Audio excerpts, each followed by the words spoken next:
The government is bringing forward its election pledge to double the free childcare available to working parents. Parents of 3- and 4-year-olds in parts of England will be entitled to 30 hours a week from next year, a year earlier than planned.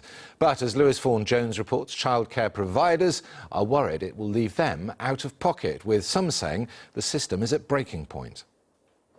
There we are, well done, and plenty of water when they first go in.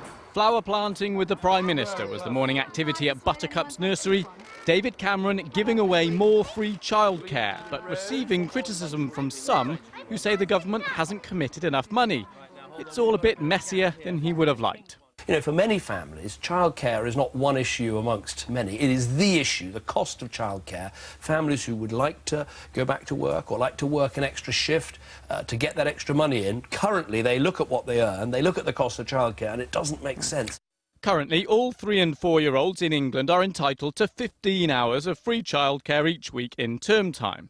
When both parents work, the government will now double this to 30 hours per week. Pilot programmes will now start in September 2016, a year earlier than originally planned.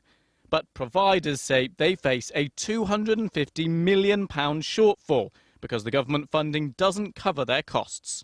If you look in the long term, that will have to be paid for either by providers taking a loss on their business, having to work hours for free, not being able to give staff wage increases, or ultimately parents paying in the form of higher rates for paid-for hours, unfortunately.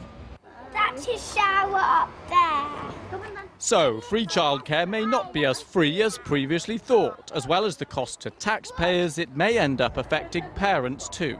If the money isn't there, then either the nurseries aren't going to be able to function, making a reasonable profit, or they have to charge more, and it's already really quite expensive. I think any mum who wants to be a mum and also work will obviously be appreciative of any government-funded childcare that they can get.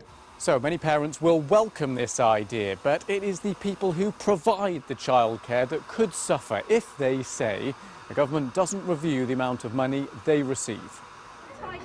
And the government has said it will look at how much money places like this get to provide that free childcare. The new extra hours will be introduced in some areas from September next year. Lewis Vaughan-Jones, ITV News, South West London.